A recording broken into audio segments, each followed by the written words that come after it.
제출할 장애인 권리협약 국가보고서와 인천전략 하반기 국가행동계획도 논의했습니다. KTV 최효진입니다. 다음 달부터 신장과 방광 초음파 검사에 건강보험이 적용되는데요. 이에 따른 의료기관 손실 보상 방안이 마련됐습니다. 임소영 기자입니다. 정부가 지난 2017년 8월 병원비 걱정 없는 든든한 나라를 목표로 발표한 건강보험 보장성 강화 대책. 건강보험 하나로 큰 걱정 없이 치료받고 건강을 되찾을 수 있도록 건강보험의 보장성을 획기적으로 높이겠습니다. 건강보험 보장성 강화 대책의 일환으로 다음 달부터 신장과 방광 같은 비뇨기는 물론 항문 등 하복부 초음파 검사에 건보가 적용됩니다. 이에 따라 환자들은 의료비 부담을 덜게 됐습니다. 그동안 평균 5에서 15만 원이었던 비용이 절반 이하인 2에서 5만 원 수준까지 줄어듭니다. 이와 함께 이번 건보 적용으로 손실이 예상되는 의료기관을 위한 보상 방안도 마련됐습니다. 오는 3월부터 하복부, 비뇨기 분야 필수 의료 130개 항목에 대한 수가가 5%에서 15%까지 인상됩니다. 보건복지부는 올해 첫 건강보험정책심의위원회를 열어 이런 내용의 안건을 심의 의결했습니다. 하복부, 비뇨기 관련 중증 필수 의료 행위에 대한 적정 수가 보상 방안을 담고 있습니다. 이번 심의를 통해서 환자에게는 의료비 부담 완화를, 의료계에는 의료 정상화의 계기가 될 것으로 기대합니다. 이번 회의에서는 이 밖에도 다음 달부터 특정 신장세포암 치료 항암제와 응급수술 관련 주사에 건보를 적용하는 안이 의결됐습니다. 또 치료재료 165개에 대한 급여, 비급여 대상 여부가 결정됐고 상한액 관련 논의도 이루어졌습니다. KTV 임소영입니다. 설 연휴가 얼마 남지 않았습니다. 연휴에 아프면 병원 찾는 게 막막한데요. 119나 120에 전화하면 동네 병원과 약국 정보를 쉽게 알 수가 있습니다. 박지선 기자입니다. 민족 대명절 설날, 명절 음식을 과식하거나 장거리 이동으로 발생하는 각종 사건, 사고로 병원을 찾는 사람들이 적지 않습니다. 특히 최근 홍역 등 감염병이 기승을 부리면서 보건당국에 비상이 걸린 상황. 박능호 보건복지부 장관은 설 연휴를 앞두고 응급의료센터를 찾아 24시간 진료체계를 점검했습니다. 다수 환자 방문에 대비해서 병원 내 의료 자원을 꼼꼼히 점검해 주시고 또 평상시와 같은 응급진료의 질을 유지할 수 있도록 만전을 기해 주시기를 당부를 드립니다.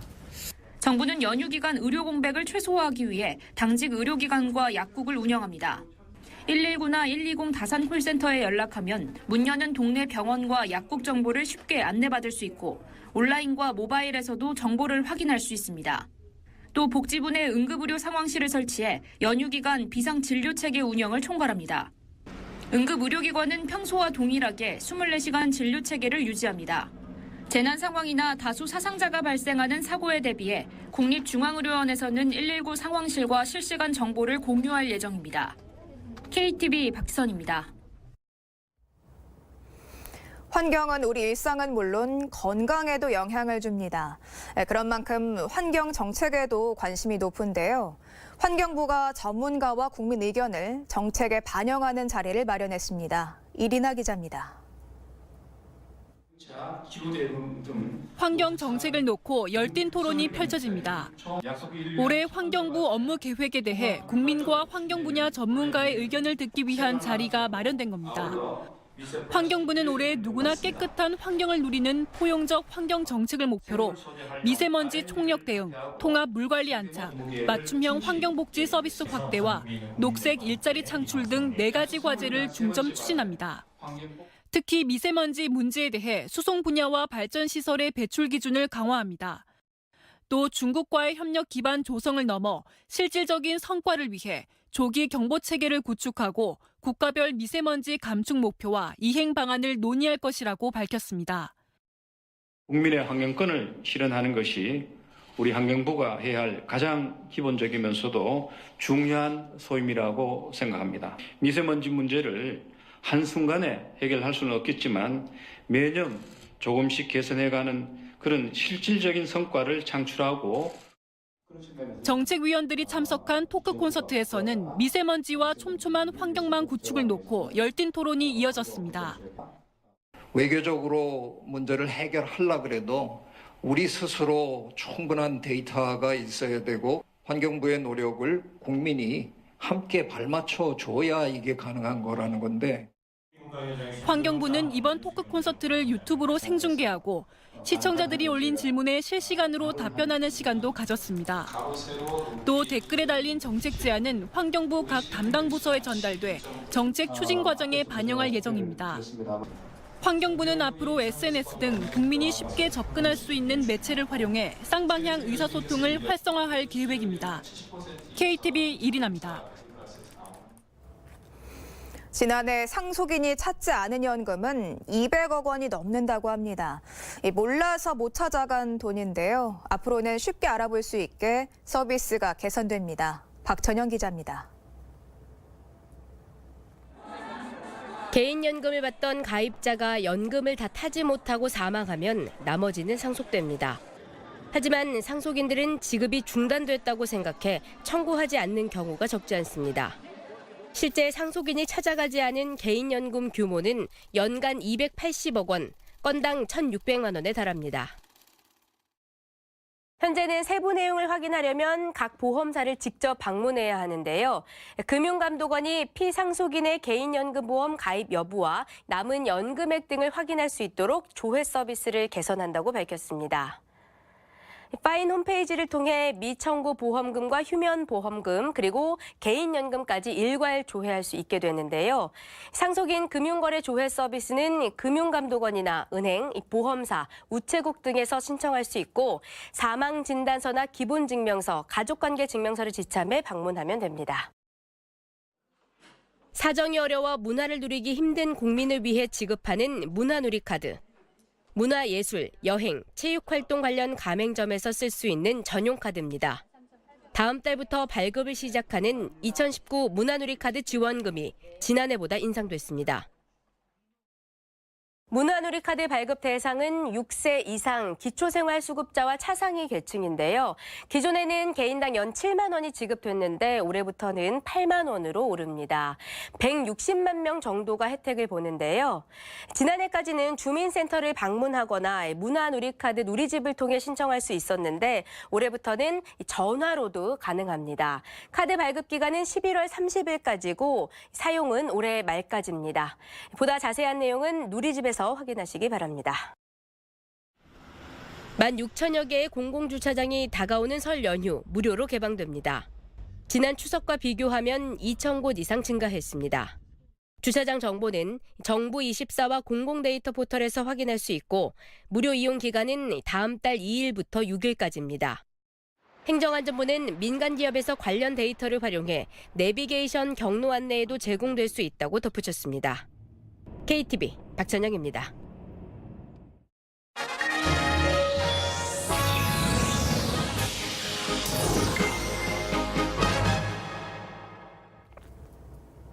앞서 전해드렸듯이 위탁모 학대로 아이가 숨졌다면서 가해자를 엄벌해달라는 국민청원이 있었는데요. 이에 대해 청와대가 아동학대에 대한 공적 개입을 강화하겠다고 밝혔죠. 주요 내용 함께 보시죠. 오늘 청원 답변 드릴 내용은 그 15개월 딸을 잃은 아빠가 올린 그런 가슴 아픈 사연입니다. 위탁모에게 학대를 당하고 목숨까지 잃은 딸 이야기를 들어달라라는 청원입니다. 이 아버지의 절절한 그 절규에 22만 명의 국민들이 함께해 주셨습니다. 오늘 답변을 위해서 엄규숙 여성가족비서관님 모셨습니다. 아기 아빠는 청원을 통해서 그 가해자의 이름과 얼굴을 공개하고 법정 최고형을 내려달라 이렇게 호소하고 있습니다. 학대 행위에 대해서 경찰 조사가 진행됐는데요. 지금 가해자가 어떻게 됐습니까? 네, 피해 아기를 지속적으로 굶기고 폭행하는 등 학대를 한 혐의에 대해 가해자는 처음에는 부인하다가 결국 자백을 했습니다. 아동학대 치사 등 혐의로 작년 11월 30일 구속 기소되었고 지난 1월 7일 첫 공판에 이어 28일에 두 번째 공판이 있었습니다. 아동학대치사죄의 형량은 아동학대처벌특례법에 의해 무기 또는 징역 5년 이상으로 정하고 있습니다. 검찰은 아동이 사망할 경우 구속을 원칙으로 하고 있고 고의성이 발견된 경우에는 징역 30년, 무기징역, 사형을 구형하도록 하고 있습니다. 법원에서는 양형 기준에 따라 최고 15년까지 신고할 수 있습니다. 엄격한 법 집행이 이루어질지 지켜봐야 할 것 같습니다. 근데 사실 보니까 가해자가 그 이전에도 무려 5번이나 아동학대 의심 신고를 받은 적이 있다고요. 네, 2016년 3월부터 2017년 7월까지 위탁해서 기르고 있는 아기들을 학대한 혐의로 5차례나 신고를 받았던 사실이 경찰 조사 결과 드러났습니다. 위탁 아동들에 대한 주변 이웃의 학대 의심 신고가 이어졌고요. 당시 피해 아기들의 나이는 생후 1개월부터 만 1세까지의 아기들이었습니다. 예, 어린아이들의 의사 표현이 힘든 건 너무 당연하고요. 목격자가 있기도 힘든 상황입니다. 그러니까 아동학대를 조사할 때 이런 특수한 상황이 반영될 수 있도록 제도가 좀 바뀌어야 될 것 같은데요. 네, 맞습니다. 그래서 정부는 아동학대에 대한 공적인 개입을 강화하려고 합니다. 지난해 아동복지법 개정으로 올 7월 출범할 아동권리보장원을 통하여 아동 중심의 통합 서비스를 강화하게 됩니다. 또한 지역 아동보호 전문기관을 지속적으로 확대하고 지자체, 직영 또는 공공기관 위탁 등의 방법으로 공공성과 책임성을 강화해 나갈 예정입니다. 학대 아동에 대한 사후관리 계획은 반드시 경찰, 법조인, 지자체 등이 참여한 아동학대 사례전문위원회의 심의를 통해서 수립하고 월 1회 이상 사례전문위원회를 운영해 진행 경과를 공유하면서 그 결과를 국가 아동학대 정보 시스템에 입력하도록 할 계획입니다. 근데 이제 이런 민간 위탁모에 대해서는 전혀 규제할 방법이 없는지요? 네, 민간 위탁모의 경우 부모와 위탁모 간의 사적인 계약으로 이루어지기 때문에 특별한 규제가 없는 것이 현실입니다. 아동학대 범죄자는 형을 마친 후에 10년 동안 아동복지법에 따라서 어린이집 등 아동 관련 기관에 취업을 하지 못하도록 제한이 되고 있는데요.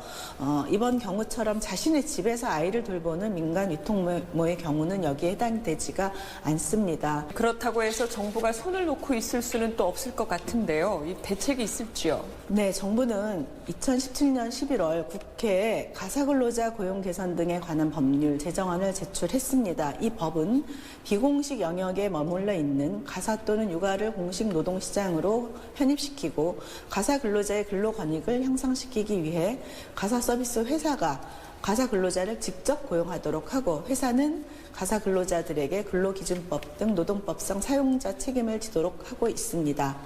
회사가 표준화된 서비스를 만들어 관리하고 이용자들은 회사의 비용을 지불하고 서비스를 이용하는 것이죠. 회사가 고객들에게 정보 공개, 피해 보상 등 서비스 관리와 책임을 지게 되고요. 또 이 법이 시행된다면 양질의 가사 서비스를 제공하는 가사 서비스 제공기관을 정부가 직접